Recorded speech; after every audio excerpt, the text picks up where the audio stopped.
Welcome everyone to Women in the Military podcast. I'm really excited to have Erin here. She was on the podcast last month in April talking about veterans for financial freedom, but this month we get to talk all about Erin and her time in the military. So, welcome to the show again. Thanks for having me. I'm so excited to be back. Yay, technology errors, but we got it figured out. So, now that we got technology figured out, let's talk about your time in the military. And we always start with, why did you decide to join the military? Yeah, that's kind of a loaded question because I think the decision I made as a 17-year-old to go to West Point, I didn't quite understand it until I was a little bit older, I guess. So in high school, I was a swimmer, and all I wanted to do was get a full ride to college. So starting my junior year, I did some tours and talked to a bunch of coaches and was being like fairly heavily recruited. I was a pretty good swimmer. And what I found was even when I was getting like a full ride, there was still this expectation that I would cover entertainment, maybe a portion of room and board or food, which as a swimmer, I wouldn't have been able to get a job to make that kind of money. So I would have had to be dependent on my parents, which is what I was trying to get away from, because my parents, I was pretty spoiled growing up. I got everything I wanted. We lived in a huge house. I got a new car when I turned 16, but it always came with a condition. And I kind of worked for my dad. And I say kind of worked because I didn't get paid, but I got all these things that always came with the condition. So I knew I wanted to be completely independent. And as a collegiate swimmer, that's what was going to let me go there. But if I wasn't able to get everything covered, I just would have to ask my parents for food money, spending money, travel money if I wanted to come home. And I didn't want to do that. So West Point sort of presented itself. They started calling me when I was a freshman, which was completely overwhelming. The service academies get, little bit more lenient rules in terms of recruiting, and they can start a lot earlier. And I chose the high school I went to. My parents sent us to private schools, and we had to choose our high school. And so I literally just got through the process of choosing my high school, and they're like immediately getting us into like PS or whatever, SAT prep and stuff like that. And I was so overwhelmed, and I didn't want to talk to the coach. My mom made me talk to the coach. She was like, don't close this door.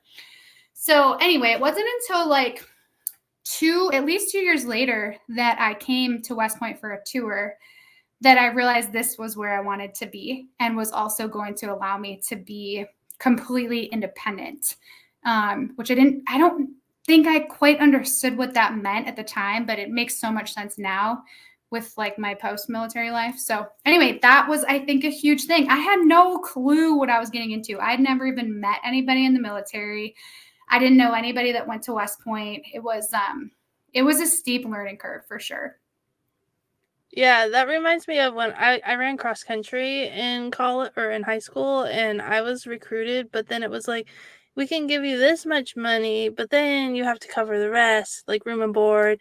And like when you started adding that up, you're like, oh, that's a lot more money than I thought. I thought a full ride meant that everything was paid for, but there's still, even if you get your room and board paid for, there's still a lot of other expenses that you have to, and being a college athlete, it is a lot of work, going to school and then being an athlete. It's so much. So how could you have time to have a job as well? So that makes a Yeah. lot of sense. Yeah. And it's interesting that you were like, I had no idea what I was getting into. I think a lot of people who go to West Point have no idea exactly what they're getting into. Yeah, I think there's a good amount that are like legacy kids who's like all their siblings went there and their parents and their grandparents. So I think they kind of know.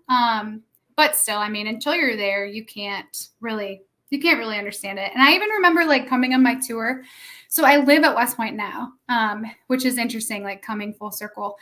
It's so dark and gray here and very dreary, very historic, very like just sort of a prestigious feel here. But I remember coming for my like overnight visit, and I wasn't impressed with like the facilities, certainly wasn't impressed with like the dorms, like we call barracks. but I still felt like this was the place for me. And I felt like this was going to be where I would like sort of launch into adulthood. And little did I know at that point, like just how true that would be and how much that would play out and how I'd be able to graduate with no debt and get a job and then get a master's degree when I was still in the military. And I used tuition assistance and paid for the rest. And then when I got out, I used my GI Bill to get a doctorate and 3 degrees, no debt, have had plentiful opportunity for additional career, jobs afterward. And I just attribute all of that to that initial like foundation and the network too. Oh yeah, the network's so important. So, what was West Point like? You talked about you weren't quite prepared for it, but what was that experience like? Yeah, I mean, I fairly enjoyed it. There were, of course, like moments, but what I really liked about it and what sticks out to me the most is during basic training, I felt less anxious than I have in my entire life. And I struggle with anxiety to this day. It's always something I've struggled with. I think it's just sort of part of my nature. And I remember being at basic training where no one could get in touch with us. They didn't even really have cell phones at the time. And we weren't able to like text or anything, but we weren't even allowed to have any access to phones. In the whole like 8-week summer, we got 3 phone calls.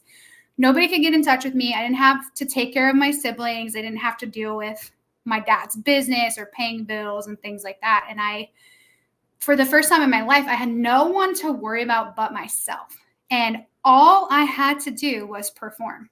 And I really thrived in that environment. I just like sort of rose to the occasion and I did really, really well and quickly created a good reputation for myself as a hard worker and someone who was just going to get it done. And it felt like it was where I was meant to be. And interestingly, over the years, like the most stressful times for me were when I was dealing with things outside of West Point and dealing with family challenges and stuff like that. So I had no idea what I was getting into in the sense of like the commitment, what a day-to-day would look like for a cadet. It's nothing like a normal college. I had swim practice every morning, every night, class all day, had to go to breakfast, had to go to lunch, had to go to most dinners.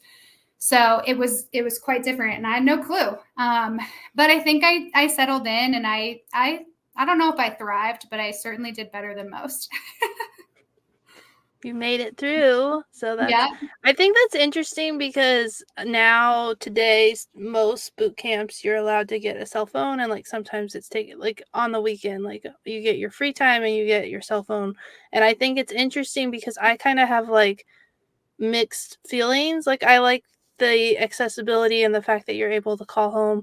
But also when I went to field training, which was 28 days, they took our phones when we got there. All they did were call. I mean, maybe you could text if you hit all the numbers. But like there was no contact except for letters, and I feel like it's kind of distracting, especially because like Air Force boot camp is only 6 weeks, and it's kind of distracting if every week you can like get. I feel like maybe 3 times, like you said, you had 3 times, and instead of having to use payphones, having your cell phone, it makes more sense. But I don't know. I just feel like there's kind of like this push pull because there is something valuable where you have like no distractions and you can focus just on yourself and not have to feel like you could have had this weight like every Sunday I'm going to have my phone and I'm going to call my parents and have to like check up on my siblings and make sure everything's okay, and instead you just had like a short conversation, yes I'm alive, and then hung up the phone and you didn't have that. So I think that's interesting. It kind of makes for an interesting like I don't know, discussion because I feel like there's pros and cons on both sides, but I can see like more pros because it's not that long in the grand scheme of life. Yeah, I 100% agree with you. So the reason we're back at West Point is because my husband is still active duty and he's teaching, and he sees just how distracted the cadets are and how many different directions they're pulled in. And we have Snapchat is still a thing, and Instagram and Facebook was hardly a thing, even like it started as when I was in college, but it wasn't a thing that you spent a lot of time on. You went and you put like a sentence fragment as like your update. It wasn't like we were posting all this stuff and sharing all this stuff. So we talk about that a lot, how much the cadets have to balance nowadays. And they don't know any different, but I think it's a lot. I think the other thing is like it takes away from your ability to bond and connect with the people that you're right there with. Like we had no choice but to get super close with the people to our left and right, people in our formation, the people we're running with and laying in the patrol base with, that with them having cell phones now, they can keep their connections with their other friends from home or wherever. And I just wonder how much that affects their relationships in person. Yeah, that's so interesting. That's such an interesting topic. I think it needs to be a future podcast episode because it's so interesting. And then if you add in like the academies and how that affects it. Yeah, I got home from my deployment in 2010 and like that was right after the iPhone came out. And this guy was telling me, "Oh yeah, I have an app on my phone for Facebook and now I don't even go on my computer." So it like even like and I was like, "Wow, that's so cool." And now I'm like now I take it off my phone, so I only I go on it on the know. computer, I so have to it's like kind of hide fun. my phone to get a break. Like that's the only way that we're overly connected. We're too easy to reach. Yeah.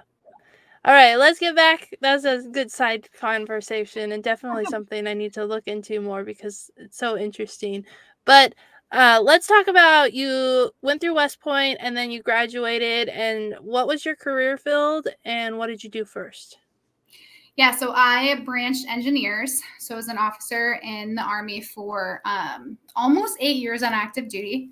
So I went to, at the time they called it Bullock 2 out at Fort Sill, Oklahoma. It's like 7 weeks of general Army training. It wasn't specific to any branch. That's where we qualified on our weapons and did land navigation and all that kind of stuff. And then I went from there to Fort Leonard Wood, Missouri for my engineer basic officer course. And that was longer, like 7 months or so, maybe longer. And got to do all the specific engineering stuff before I went to my first unit at Fort Campbell so this was like 2010. And, at that point, it was like the question was, when are you going to deploy? It wasn't, are you going to deploy? It was just, are you going to go right away or are you going to have a little time before you go? And so I got there.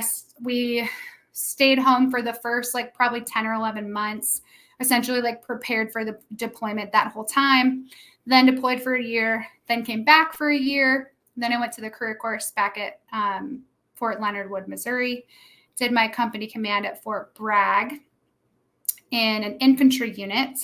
The command queue for engineers was years and years long. So I started interviewing for commands. I took the first one that I got because I wanted to have kids. I wanted to get through command and then have my first baby. And when I was commanding that infantry unit, which also included the pre-ranger course, I was the commander of the pre-ranger course and the leadership out there. That's when they opened up ranger school, or at least started to consider ranger school for women. So I did the pre-ranger course while I was there. I was like 29 at the time. I was a little too old, at least for me, and I had baby fever. But I did a couple pre-ranger courses, and then by the time they finally said women could go to ranger school, I was so over it, so I didn't go. I'd already shaved my head twice, and I was just ready to start a family. So finished up my command at Fort Bragg, went back to Fort Campbell, where my husband started with 5th Special Forces Group. And 2 years into that, we had a baby like a year and a half into that. And then 2 years in is when I would have had to PCS, and he still stayed for another 3 years. So that's when we realized, when I got put on deployment orders the same month as him, when our daughter was 6 months old, we realized this dual military thing is not going to work. I was going to have to deploy, leaving her while he was deployed too, and then also come home and then PCS, move away from him while he stayed at Fort Campbell with 5th Special Forces Group. And it just wasn't something we wanted. So without a plan, we made a decision that night, the night that I got my deployment orders via email. And I submitted my request for resignation the next day, typed it up like the next morning. My boss signed it that day. He was so supportive. And then like 3 days later, my papers were signed and I was out 5 months after that. So it was a whirlwind. That is a whirlwind. Let's go back a little bit to your time. So you were engineer and then you deployed to Iraq pretty quickly. after, after joining, I was going to say the Air Force, going active duty in the Army with your commission.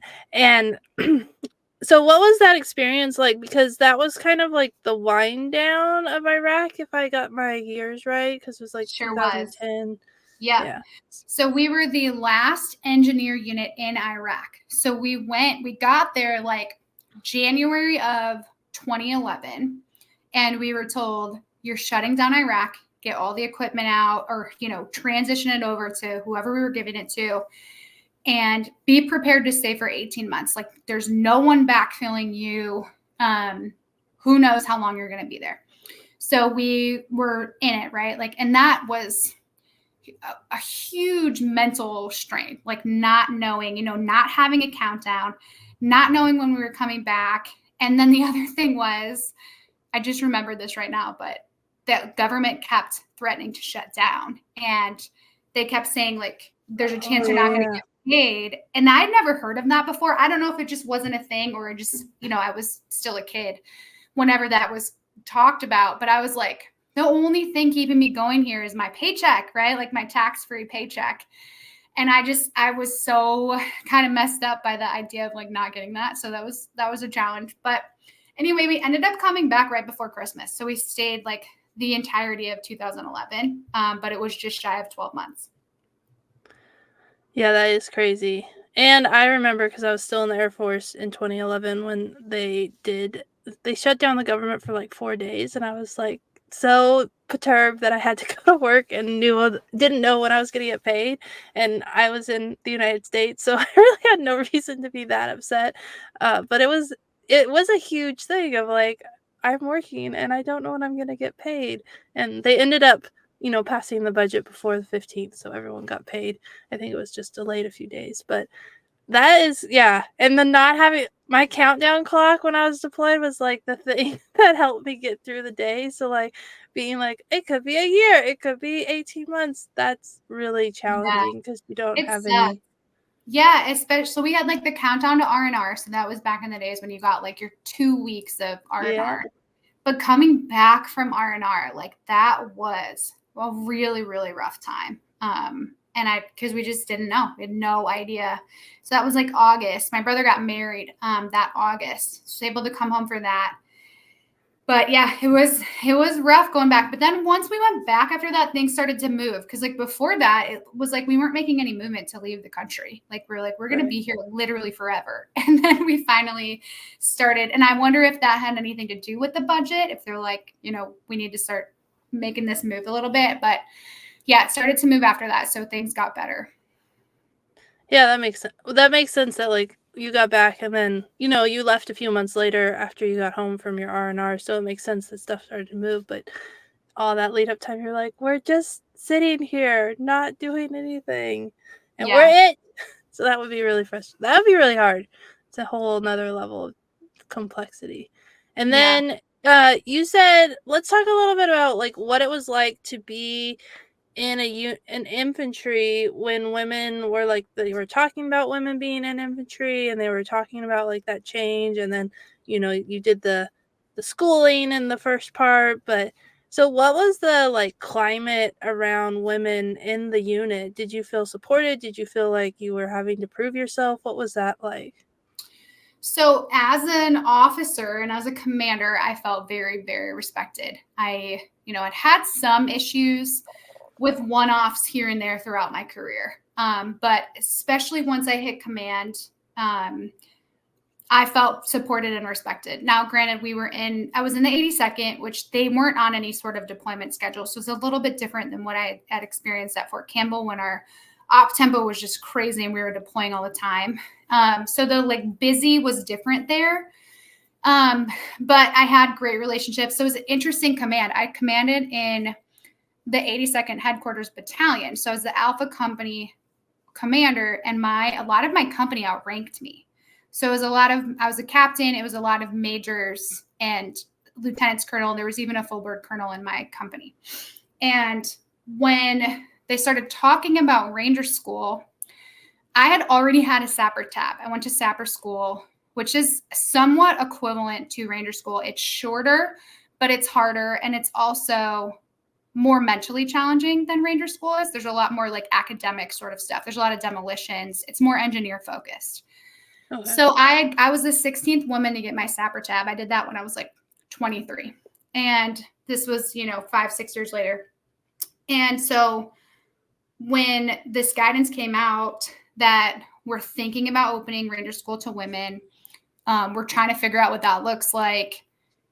I felt a lot of pressure. Not just felt a lot of pressure. Like I was outright told, if anyone's going to do this, it has to be you. Like you've proved that you can do it. They knew me by then. Every morning or every Monday morning, we did a company run, and I would smoke my platoon. I was a pretty good runner still a decent runner, but at the time I was a pretty good runner. And I could smoke most of them, especially the older ones. So we would have these we would just go for a 4-mile run, and then the last mile I would just run them into the ground and see who could keep up. So I had that reputation of being strong and fit. And then they already knew I had my SAPR tab. I had gone to airborne school, air assault school, Pathfinder school. So they knew I could do it. And so I felt a lot of pressure to go. And I was commanding the pre-ranger course. So when they opened up, they did a pre-ranger course for women at Fort Bragg in the winter. It was hellacious. It was so cold. And I was the only woman who passed it. And the morning of graduation, it wasn't officially graduation because we weren't allowed to graduate at that point, but they did a ceremony for us. And up until that morning, the only thing I hadn't passed was the chin-ups. So the PT test included, I don't know if it still does, but at the time you had to do 6 chin-ups. And I did 5 on the first day. And then we did a bajillion chin-ups while we were there. So I was able to knock out my 6th one or do 6 in a row at the end. But right before that, I was fairly certain that was the only thing I needed to do. But you just don't necessarily know if you've passed everything else. Of course, if you pass land nav and you think you passed your patrols, but you don't necessarily know for sure. So I remember stretching before we went into that last PT test, and one of the cadre coming up to me and saying, "You better get that 6th chin up." And so I knew in that moment, I was like, this is it. And I just felt really supported. I was I knew the girls had my back. We bonded in a way that only you could do in the fields in the freezing cold, and doing something that no one had ever done, or no one certainly expected us to do well. I think people wanted us to completely fail. And even though I was the only one who passed, majority of the girls just missed one thing. They missed one land nav point, or they missed maybe their run was 10 seconds too slow.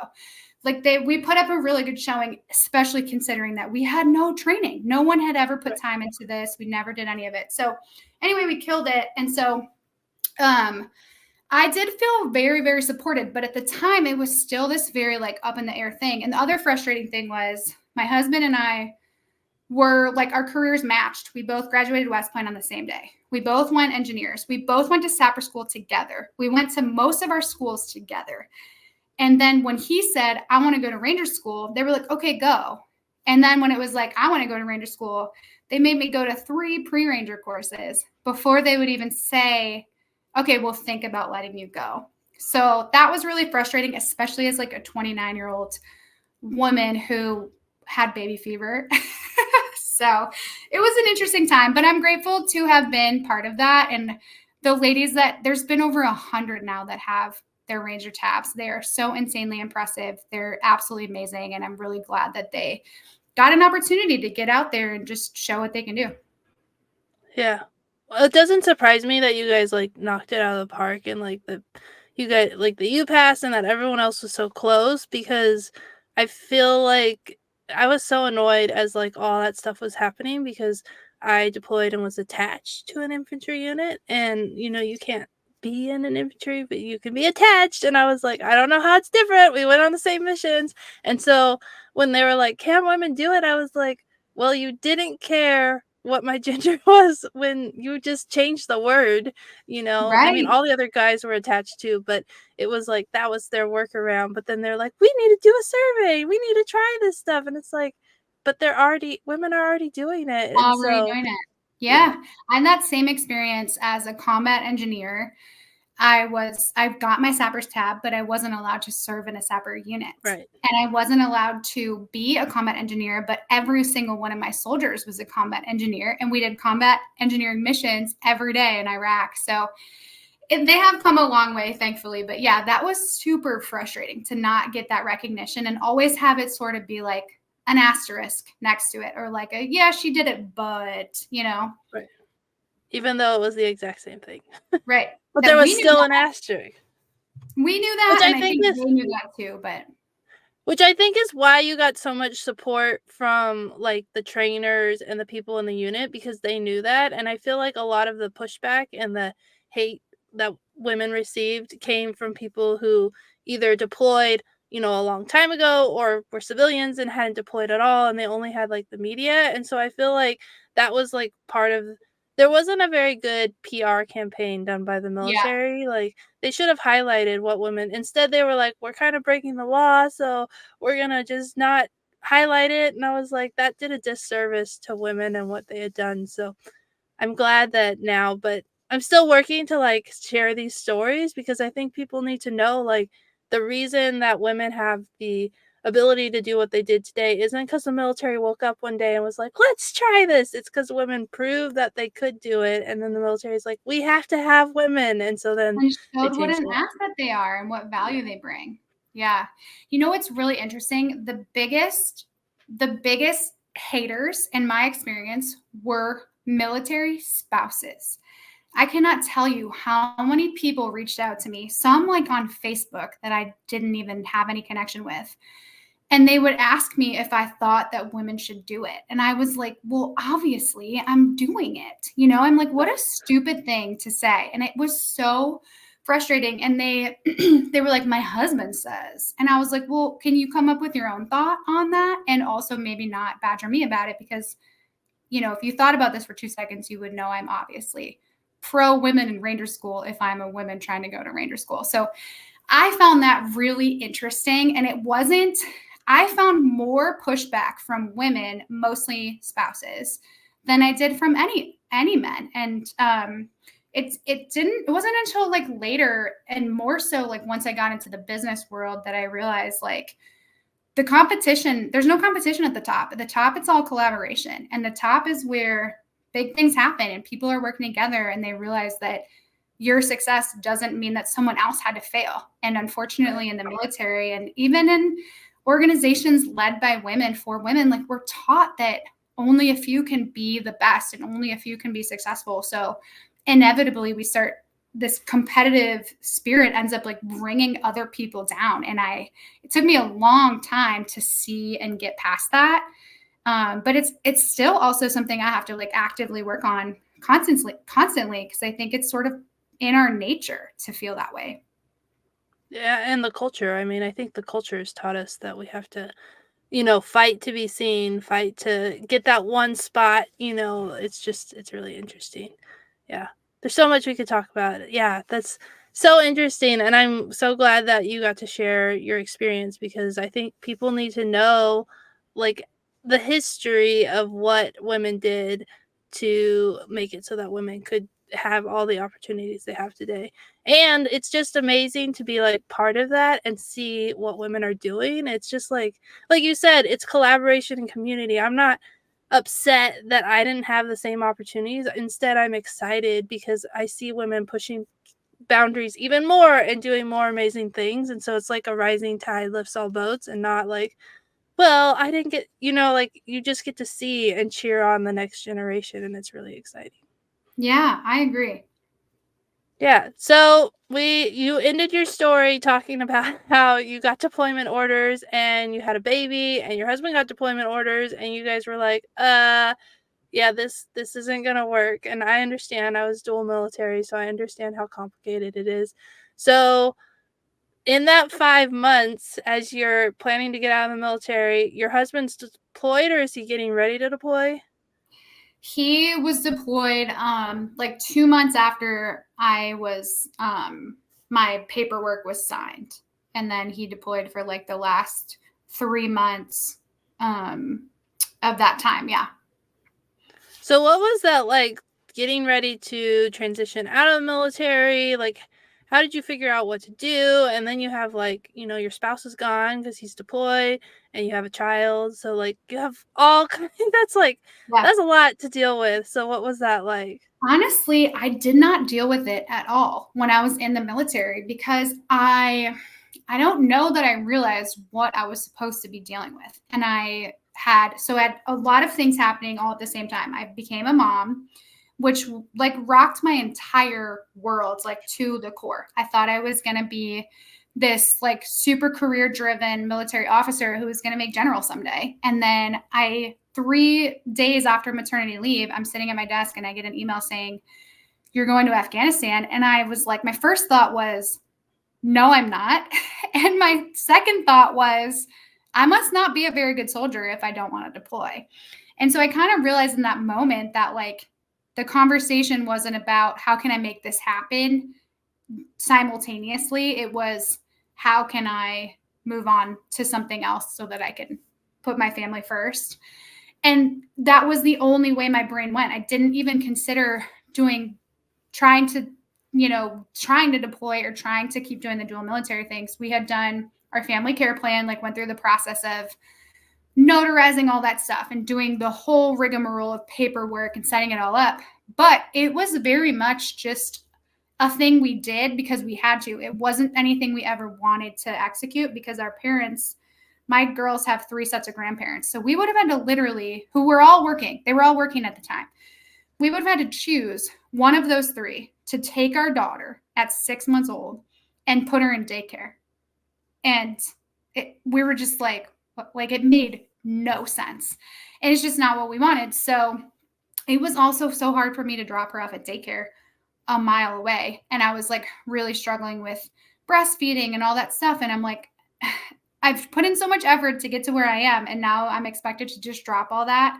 So anyway, we got these deployment orders 3 days after maternity leave. I was like delirious. I was so tired. I wasn't processing things normally. I knew my husband was leaving in 3 months.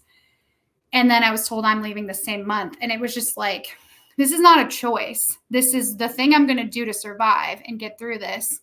And he could not get out because he had just finished the Special Forces qualification course. So he was stuck. He had his ADSO and had to serve a couple more years.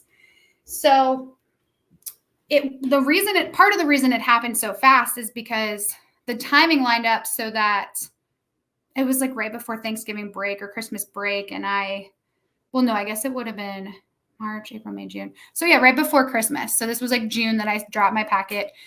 So I didn't really want to come back in after Christmas, after taking that time off. So I got everything done as quickly as I could, went through everything. And it was just survival. It was like, get to the next thing, get to Christmas, get to my husband deploying. So I went from professional focus on a career to new mom without a husband, and no career. And I struggled and I lost my whole entire network because I didn't realize that was such a huge part of my identity. So I went from hanging out with none of my friends had kids yet. They were all still either pre-kids or didn't have kids and very professionally oriented. And then I started hanging out with a bunch of stay-at-home moms in Tennessee, and I'm from New York. And that was an interesting, something I'd never been exposed to. And they just had a very different idea of parenting and motherhood than I did. And they wanted to homeschool, and I would rather have poked my eyeballs out. And I had a hard time feeling like I was like an adequate mother, and I hated it, which didn't help with feeling like that either. So, yeah, it was a lot. But back to the question, I did not process any of it until I got out of the Army. I didn't know that I needed to process it. I didn't know what a transition that was. Nobody talked about it. Nobody shared that with me or anything. Yeah, your story really resonates with me. I got out right after my son was born, and it was planned, but I didn't process or know that I needed to process.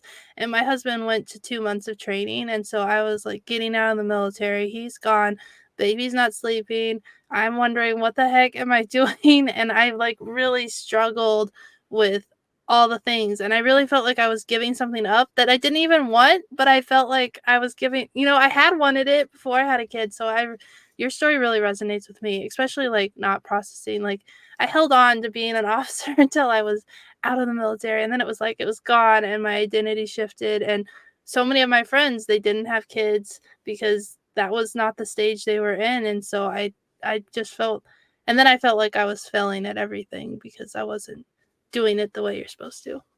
Yeah, which I think every mom feels like, whether they're making a major transition like that or not. And the more people that I share this with, the more I hear, oh my God, you're telling my story. Like, I remember what that was like, or that's the stage I'm in. And I'm glad we're talking about it more, because there's nothing worse than like feeling all these things, but then also feeling guilty and also feeling Yeah. inadequate. It just adds to the mess of it all. Yeah. Yeah, I think it's so important that we talk about it because one of the biggest turning points for me was when I talked to a male veteran and we were talking about transition, and he was like, I felt lost, I felt confused, and I was like, oh, it's not because I got out of the military the wrong, like I felt like I got out of the military the wrong way. I got out of the military, not, I didn't find a job. If I had found a job, I would have been fine. But then he's telling me his story, and he did go to school and he found a job, and he was telling me about how hard it was to transition, and I was like, it just took like this weight of pressure of like, oh, I'm not the only one. And it was just so life changing to hear his story. And so that's that's kind of like why I think it's so important to talk about it, because you need to know that you're not alone. Because the military, and that's one of the, I think the challenges with like active duty and veteran are like so separated. And so when you're active duty, you're like focused on the mission, kind of like you said, you didn't process anything until after you got out, because I feel like you're so busy and you don't know what's coming, and then you leave and you're like, what just happened? Like the ground fell out underneath me. And so I'm like, how can we get people, connected? Because I went to the Joint Women Leadership Symposium, which is supposed to be like primarily focused on transition, and I was the veteran there, but everyone was focused on all the active duty stuff that was going on because they were like drowning in all the things they're doing. And no one asked me about like transition, and I was like, I'm here, I can help. But they were Yeah. so like focused on all the things they had to do for active duty, they couldn't even process the next phase. Yeah. They don't know what they don't know. Yeah. So, but you did turn it around, and now you went back to school. Is that the first thing that happened? I kind of peeked at your LinkedIn profile. Yeah. So I had my GI Bill, and I became a stay-at-home mom just because there wasn't a lot of opportunity for me to, the career opportunities that presented themselves didn't work with a deployed husband and no family around. I didn't have childcare that would watch my first kid from 7 to 6 every day. It just wasn't a thing that I could swing or would have made any sense for me to, pay for all that childcare. So I said, I'll stay at home. And then I was like, well, I have this GI Bill. At least I can have some money coming in and be working on something. And I loved school. I really enjoyed my doctorate. So I did a doctorate of business administration. It took me 5 years, probably really 4 years of like active studying, because during COVID, the school almost went under, and Oh, which would have been really interesting because I had already finished all my coursework. I had 57 credits in, and I just had to finish my dissertation. And I ended up getting a whole new committee, like the president of the university, the dean, and the dean were on my committee. So I ended up like rewriting my paper halfway through, which was fine. It ended up being way better, but it was like touch and go there for a bit. But anyway, I did that because I thought I would teach at the collegiate level. I really wanted to come back to West Point, while my husband taught on active duty and I taught as a civilian. But now that we're here and my kids are in school and they get a lot of days off, today is a snow day, and they get just a lot of days off. I don't know that it makes any sense for me to go to work here. I thought I would start next year because my youngest will be in kindergarten, so she'll go full time. But even full time is 9 days off in November and 4 days off every single month, early release every first Wednesday, just so many things. So I'm really happy doing what I'm doing as a business owner. I'm a realtor. I'm a real estate investor first and foremost. I like to flip houses, renovate houses, and then just hold on to real estate, collect rent. And then I also am a realtor who brings agents onto my team and coaches and mentors them. to build a really awesome business for themselves. And I'm just all about like lifestyle businesses. And that's kind of what I offer to them. So, yeah, super happy where I am. Constantly adjusting. Things are very fluid, and we travel a lot. We're going to spend, me and my girls are going to spend like the entire month or the entire summer in Europe. So I bought my flight there and my flight back. I have no plans otherwise, so we'll figure that out. But yeah, just trying to enjoy every second, enjoy time with my 5 and almost 8-year-olds, and do good things. I love that. I love how you like shifted your focus, and then you have like you have talked about like one of the things that I wonder, like how do parents who work do it, because like there are my kids get out early every Wednesday, and then they didn't have school yesterday because it was Lincoln's birthday, and then yeah, there's all these days off that are not federal holidays or any holiday of any sort, and you're just trying to figure out how to make it work. And I like having the flexibility, and it sounds like you've created a career around like your lifestyle, and you have the flexibility to work when you need to work and also be a mom for your kids. So that's really cool too. Yeah. Yeah. It sounds really nice and it is great, but it is challenging too. But certainly beats, being in the office 9 to 5 every single day. So, Yeah. There's always challenges, and there's always things like it's easy to say, "Oh, the grass is so green." And it's like, yeah, but there's also some weeds in the garden that we have to for pull out. sure.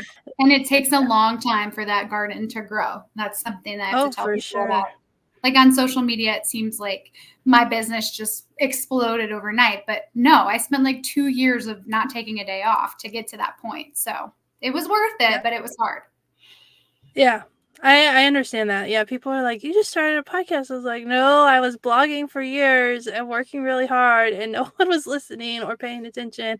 And then the podcast did help and like changed everything for my business, but it wasn't the first thing that I did, and there was a lot of hard work and networking and lots of things that happened. So that makes a lot of sense. So, is there anything either from your time in the military or from your transition that we didn't cover before I ask my last question? I don't think so. Okay. So, my last question is, what advice would you give to a young woman who's considering joining the military? Yeah, I would say find the right people, find your people, find your group. And no matter where your career takes you, whether it ends abruptly or lasts 20 plus years, keep those people by your side and make sure you have sort of like your core group of people that can lift you up and keep you on the right path, and don't ever let them go, even when you get out. I love that. Thank you so much for being a guest on the show and for supporting the podcast. I'll link to the other episode that you were on so that if people want to listen to it and learn more about VFF, they can check it out. And thank you so much for being on the podcast. Thank you so much for having me. Oop, I hit the wrong button.